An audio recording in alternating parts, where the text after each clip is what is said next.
In the old days, when kings ruled most of the world, if a king got just slightly angry with you, you would start shaking in your boots.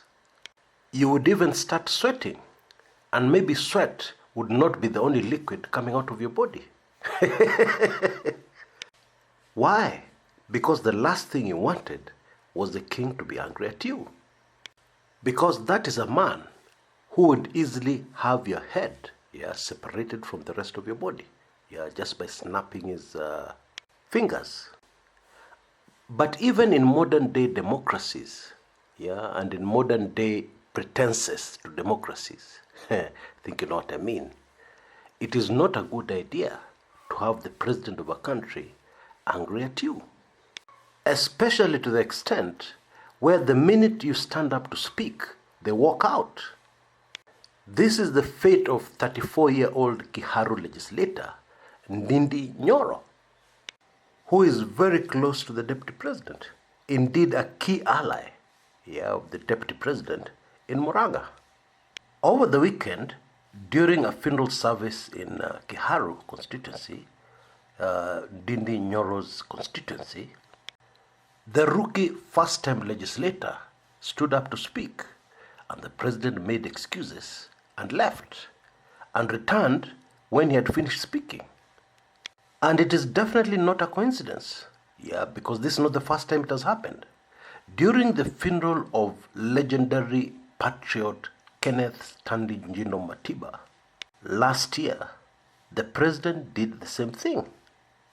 But we shall come back to Ndindi Nyoro's manenos, very fascinating manenos, towards the tail end of this video. First, let's deal with this speech everybody's talking about that the President of the Republic of Kenya made, and most of it was in Gikuyu. And the President was not mincing his words.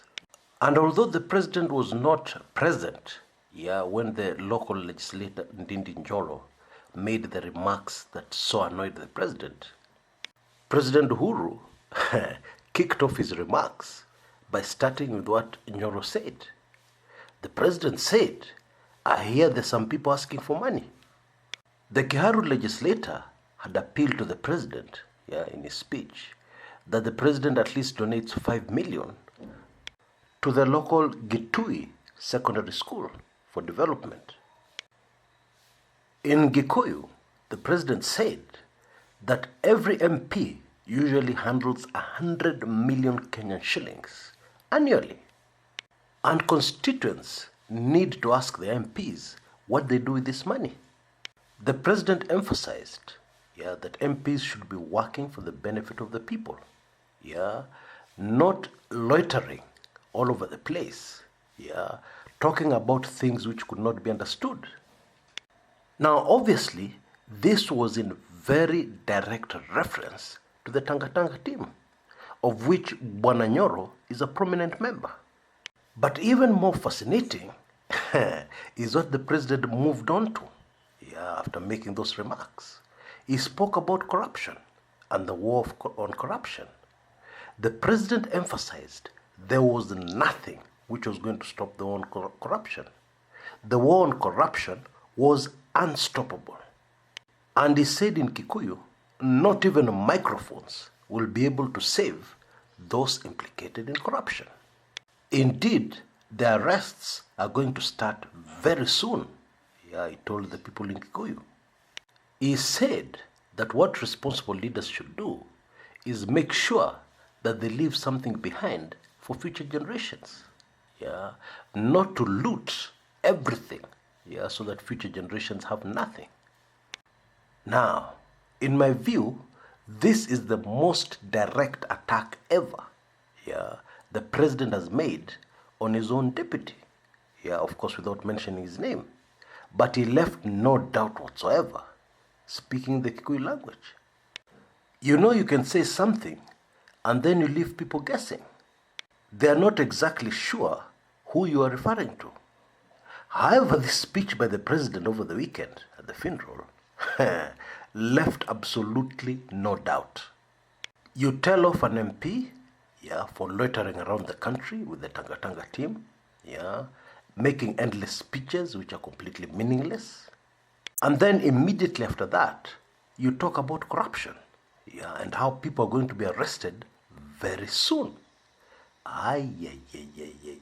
Yeah.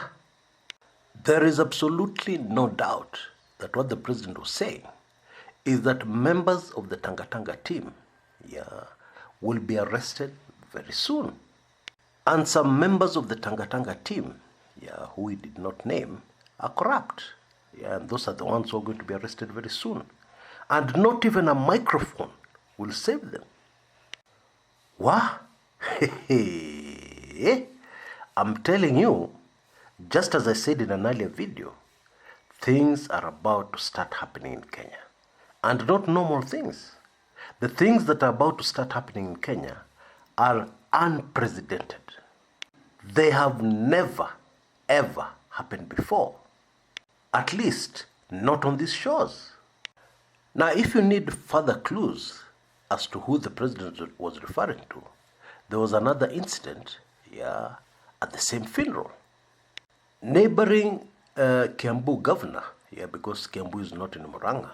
Those who don't understand Central Province geography properly may get confused. Murang'a is a separate county, but neighboring Kiambu County. Now, the governor of Kiambu County, Ferdinand Waititu, when he stood up to speak, had some very controversial remarks to make, as usual. And in my view, although Bwana Waititu is known for making comments that leave people's ears ringing, this time, Waititu went overboard, completely overboard. Because not only were the remarks he made insensitive, they were completely uncalled for. And it had to do with the Kikuyus based within the Rift Valley province. Now we shall dive into that immediately after the very brief upcoming commercial break. Don't go away.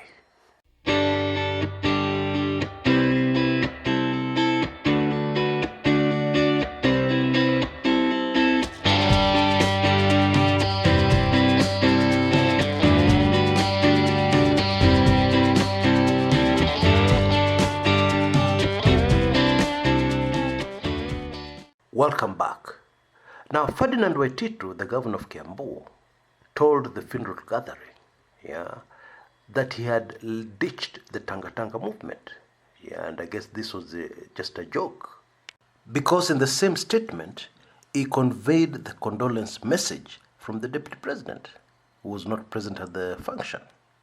And not only that, his remarks were really Tanga Tanga movement rhetoric. Waititu said that the war against corruption was good. However, Waititu urged the government, and by extension the president who was present, to go slow on the war against corruption. Why? Because, to quote Waititu verbatim, our people live in the Rift Valley.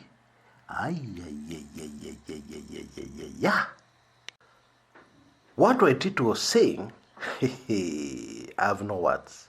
Because he was saying the fight against corruption is mainly targeted at people living in the Rift Valley. That's what he was saying.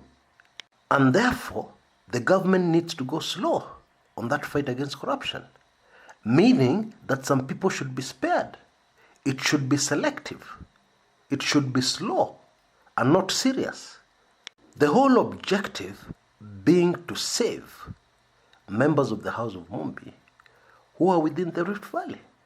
Meaning that if the war on corruption goes on the way it's going, there'll be repercussions and retaliation from the Rift Valley against members of the House of Mumbi, living there, doing business there.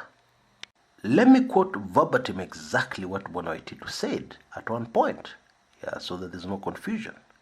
And I quote, "Even as we support the war against the graft, we should remember that our people are in Rift Valley, and I request that we approach this war together as a team, just the way we joined hands in 2013 with our brothers in the Rift Valley." End of quote. That's what Waititu said. Now, it is hardly surprising that Raila Odinga, the leader of ODM, has responded to these very unfortunate remarks. But Odinga said that nobody, and I mean nobody, has a right to blackmail any other Kenyan. And in any case, when these people steal, the people involved in corruption, they do it for themselves. They don't do it on behalf of a community. Now, it's very interesting that at the funeral where Waititu made these remarks, the president did not respond directly to them. However, several sources have indicated that after the funeral, when the dignitaries were outside the place, the president gave Waititu a proper dressing down. I mean, he really scolded him and told him to stop using dirty, petty politics. Now, it is super fascinating that Raila Odinga and the president are reading from the same script. And that one is for the benefit of those still trying to push forward a conspiracy theory that the president and his deputy are tricking Raila, only to betray him at the last minute, that they're still together. Well, as the gloves continuously come off in this very vicious political battle, that theory is becoming more and more unlikely. But believe it or not, there are people still pushing it. Anyway, in my view, what came out very clearly during this very curious incident over the weekend was that we learned what the handshake team's strategy is. And at the same funeral, we also learned what the DP camp strategy is. And let me spell it out. The handshake team will go after corruption suspects without mercy and without favor. And they're not even going to spare very senior, extremely senior people in government. And the DP Ruto camp strategy is blackmail. If some of the people are touched, there are going to be repercussions in the Rift Valley. Waititu told us that. Now you can be sure that the government is not run by fools. And therefore you can be sure that the government is very well prepared for any possible consequences against the noble fight against corruption. Let me just leave it at that. Now, as I promised, I'm going to say a few things about Ndindi Nyoro, the legislator for Kiharu. Now, one of the reasons why younger people are not very successful in politics is because there's a very important ingredient required in politics, which tends to come with age. And it is something called wisdom. Your stand, even your ideas, wise or not, are not as important as wisdom. Wisdom will enable you as a politician to choose your fights carefully, because you cannot get involved in every fight. Just like in a war, you cannot win all the battles. We are told during the Second World War, the Allies were losing very badly to the Germans. But the great Winston Churchill decided to choose his battles very carefully. And he ended up winning that war, not because he had the better army, but simply because he chose his battles very, very carefully. Now, Mheshimiwa Nyoro has made very many blunders since he made his way into parliament in 2017. He is very eager to show his hand. Something you don't do in politics. He is very eager to get involved in each and every battle against something which is just suicide in politics, anywhere in the world. And as a result, he has ended up in a situation whereby the head of state needs to walk out every time he stands up to speak. And meanwhile, his constituents must be very speedily losing confidence in him and wondering to themselves, how did we elect this blundering rookie into parliament? What were we thinking? Now, the game of politics is ruthless and it is also unforgiving.